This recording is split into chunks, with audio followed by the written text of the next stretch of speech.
Sir, ಈ ತಿಂಗಳು 1ನೇ ತಾರೀಕು ಒಬ್ಬರು ಮಂಜುನಾಥ ಅಂತ ಮತ್ತೊಬ್ಬರು ರಾಮು ಅಂತೇಳಿ ಮೀನು ಹಿಡಿಯಕ್ಕೆ ಹೋಗಿದ್ದಾರೆ ಅಂತ ನಮಗಿರೋ ಮಾಹಿತಿ ಅವರು ಹೇಳಿದ್ರು. ರೈತರೇನು ಸುಳ್ಳು ಹೇಳಲ್ಲ. ಮೀನು ಹಿಡಿಯಕ್ಕೆ ಹೋದಂಥ ಸಂದರ್ಭದಲ್ಲಿ ಅರಣ್ಯ ಇಲಾಖೆಯವರು ಎದುರಾಗಿದ್ದಾರೆ. ಇಲ್ಲಿ ಯಾಕೆ ಬಂದಿದ್ದೀರಿ, ಏನು ಬಂದಿದ್ದೀರಿ, ಏನೋ ಮಾತುಕತೆ ಆಗಿದೆ. ಆದಾಗ ನೀನು 10 ಜೀಪ್ ಅಂತೇಳಿ 2 ಜೀಪ್ ಹಚ್ಕೊಂಡು ಜೀಪ್ ಹತ್ಸ್ಬೇಕಾದ್ರೆ ಹೊಡೆದಿದ್ದಾರೆ, ಹೊಡಿತಾನೆ ಹೋಗಿದ್ದಾರೆ. ಕಾರ್ಗಲ್ಲಿ ಕರ್ಕೊಂಡು ಹೋಗಿದ್ದಾರೆ. ಕರ್ಕೊಂಡು ಹೋಗಿ ಸಿಕ್ಕಾಪಟ್ಟೆ ಹೊಡೆದು ಮರಣಾಂತಿಕ ಹಲ್ಲೆ ಆಗಿದೆ. ಇವತ್ತು ತಾರೀಕು 17, 1ನೇ ತಾರೀಕಾದರೂ ಇವತ್ತಿನವರೆಗೆ ಅವ್ರು ಪ್ರದರ್ಶನಕ್ಕಾಗಿಲ್ಲ. ಯಾರೋ ಒಂದೆರಡು ಹೊಡೆದ್ರೆ ಏನೋ ಮಾತುಕತೆ ಆಯ್ತು ಏನೋ ಅಂತ ಹಾಗಾಗಿದ್ದಲ್ಲ. ಮರಣಾಂತಿಕ ಹಲ್ಲೆ, ಇದು ಅಟೆಂಪ್ಟ್ ಟು ಮರ್ಡರ್ ಆಗಿದೆ. ಕಾರಣನೇ ಇಲ್ಲ. ಮೀನು ಹಿಡಿಯಕ್ಕೆ ಹೋಗಿದ್ದವರಿಗೆ ನೀವು ಶಿಕಾರಿ ಮಾಡೋಕ್ಕೆ ಬಂದಿದೆ ಅಂತನೋ ಇನ್ನೇನೋ ಹೇಳ್ಕೊಂಡು ಯಾವುದೋ ಕಾರಣ ಇಟ್ಕೊಂಡು ಇನ್ಯಾವತ್ತೋ ಏನೋ ಮಾತಾಡಿದವರು ಏನೋ ಗೊತ್ತಿಲ್ಲ. ಅದು ಇಟ್ಕೊಂಡು ಆ ಥರ ಸಾಯೋದು ಇಟ್ಕೊಂಡಿದ್ದಾರೆ. ಒಂದು ಪಕ್ಕೆಲ್ಗೂ ಮುರಿದೋಗಿದೆ. ಈಗ ಎಕ್ಸ್ರೇನೂ ನೋಡಿದ್ರು, CT ಸ್ಕ್ಯಾನಲ್ಲೂ ನೋಡಿದ್ದಾರೆ, ಡಾಕ್ಟರ್ ರಿಪೋರ್ಟ್ ಇದೆ.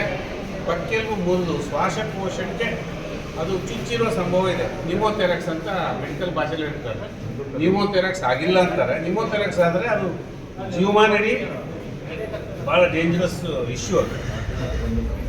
ಹೀಗೆ ಹಲ್ಲೆ ಮಾಡಿ ಮರಣಾಂತಿಕ ಹಲ್ಲೆ ಆಗಿದೆ. ಇದನ್ನು ನಾವು ಖಂಡಿಸ್ತೇವೆ ಮತ್ತು ಕೂಡಲೇ ಕ್ರಮ ತಗೋಬೇಕು. ಆ ಇಲಾಖೆಯವ್ರನ್ನ ಸರ್ಕಾರದವರು ಸಸ್ಪೆಂಡ್ ಮಾಡಬೇಕು. ಯಾರು ಈ ಥರ ಹೊಡೆಯೋದಕ್ಕೆ ಯಾರು ಅಧಿಕಾರ ಕೊಟ್ಟಿದ್ದಾರೆ ಈ ದೇಶದಲ್ಲಿ ನನಗೆ ಗೊತ್ತಿಲ್ಲ.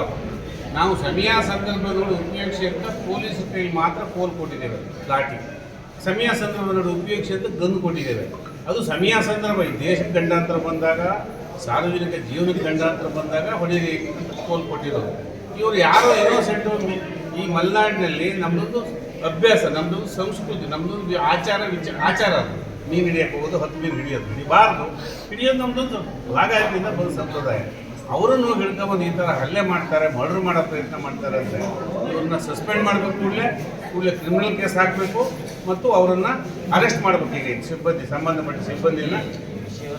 ಮತ್ತೆ ಇವತ್ತು 17ನೇ ತಾರೀಕು ನಾನು ಕೇಳಿದೆ, ನಿನ್ನೆ ಗೊತ್ತಾದ ಕೂಡಲೇ, ಯಾಕಪ್ಪ ನೀವು ಕಂಪ್ಲೇಂಟ್ ಕೊಡಲ್ಲ ಅಂದರೆ ಗನ್ನು ಇಟ್ಟು 2 ಗನ್ ಇತ್ತಂತ ಅವರ ಜೀಪಲ್ಲಿ ಇರ್ತದೆ. ಸಹಜವಾಗಿ ಜೀಪಲ್ಲಿ ಹೋದಾಗ ಗನ್ ಇರ್ತದೆ. ಅವ್ರ ಇಲಾಖೆಗೆ ಹೋಗಿರ್ತಾರೆ. ಗನ್ನನ್ನು ಹೆಣೆಗಿಟ್ಟು ಕಂಪ್ಲೇಂಟ್ ಕೊಟ್ಟರೆ ಏನಾದರೂ ಮಾಡಿದರೆ ಇದನ್ನು ಶೂಟ್ ಮಾಡಿ ಸಾಯಿಸ್ತೇವೆ, ಎನ್ಕೌಂಟ್ರ್ ಮಾಡಿ ಬಿಸಾಕ್ತೇವೆ ಅಂಥೇಳಿ ಹೆದರಿಸಿ ಕಂಪ್ಲೇಂಟ್ ಕೊಡೋಕ್ಕೆ ಬಿಟ್ಟಿಲ್ಲ. ಈಗ ಇನ್ನು ಉಸಿರಾಡೋಕ್ಕೆ ಆಗಿಲ್ಲ, ಅವರು ಜೀವ ಉಳಿಸ್ಕೊಳ್ಳೋದು ಕಷ್ಟ ಅಂದಾಗ ನೆರೆಹೊರೆಯವರಿಗೆ ಯಾರಿಗೆ ಹೇಳಿದ್ರು ಹೊಡಿತೀವಿ ಅಂತ ಹೇಳಿದ್ದಾರೆ, ಯಾರಿಗೆ ಹೇಳಿದ್ರು ನೀನು ಸಾಯಿಸ್ತೀವಿ ಅಂತ ಹೇಳಿದ್ದಾರೆ.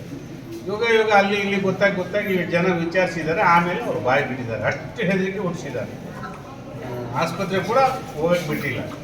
ಹೊರಗೆ ಬಂದರೆ ಸಾಯಿಸ್ತೀವಿ ಅಂತ ಹೇಳಿದ್ದಾರೆ. ಇದು ಅತ್ಯಂತ ದೌರ್ಜನ್ಯದ ವಿಷಯ. ಇದು ಸರಿಯಲ್ಲ. ದೌರ್ಜನ್ಯಗಳು ನಾವು ಬೇರೆ ಬೇರೆ ಸಂದರ್ಭ ಹೇಳ್ತೇವೆ. ಇವರಿಗೆ ನ್ಯಾಯ ಸಿಗಬೇಕು.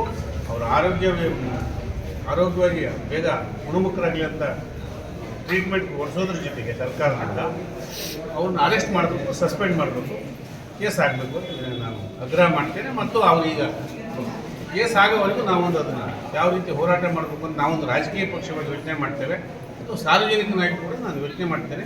ಇದಕ್ಕಿಂತ ಮುಂಚೆ ನಾನು ಇವತ್ತು ಪೇಪರ್ನಲ್ಲೂ ಓದಿದೆ. ರೈತ ಸಂಘದ ಸ್ನೇಹಿತರು ಹೋಗಿ ಅದನ್ನು ಒಂದು ಎಚ್ಚರಿಕೆ ಕೊಟ್ಟು ಮತ್ತು ಅವರಿಗೆ ಇಲ್ಲಿ ಆಸ್ಪತ್ರೆಗೆ ಬರೋ ಹಾಗೆ ಮಾಡಿದ್ದಾರೆ. ನಮ್ಮ ಇವರು ಫೋನ್ ಮಾಡಿದ್ದಾರೆ, ಕರೂರು ಪರಮೇಶ್ವರ್ ಅವರು. ಆಸ್ಪತ್ರೆಗೆ ಸೇರಿಸಿ ಬಸ್ಟ್ ಅಂತಂದೆ. ನಾನು ಮೊದಲು ಆಸ್ಪತ್ರೆಗೆ ಸೇರಿಸ್ರಪ್ಪ, ಉಸಿರಾಟದ ಪ್ರಾಬ್ಲಮ್. ಈಗಲೂ ಹೇಳ್ತಿದ್ದಾರೆ BP ಇದೆ ಅವರಿಗೀಗ. ಈ ಟೆನ್ಷನ್ ತಡಿಲಾರದೆ BP ಶುರುವಾಗಿ 100 ಇದೆ ಅಂತ ಹೇಳ್ತಾರೆ ಡಾಕ್ಟರ್.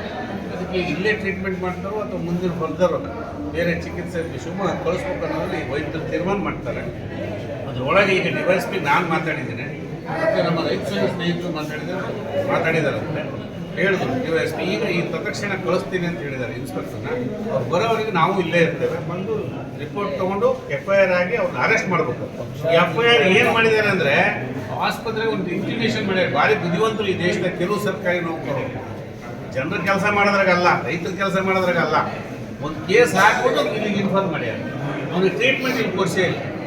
ಈಗ ತೆಗೆದು ನೋಡಿದ್ರೆ 1ನೇ ತಾರೀಕು ಒಂದು ಫೈಲ್ ಇದೆ. ಅಲ್ಲಿಂದ ಒಂದು ಇಂಟಿಮೇಷನ್ ಬಂದಿದೆ. ಅದೇನಂತ ಬಂದಿದೆ ನಾನು ನೋಡಲಿಲ್ಲ. ಇದು ಅತ್ಯಂತ ಖಂಡಿಸ್ತಕ್ಕಂಥ ವಿಷಯ.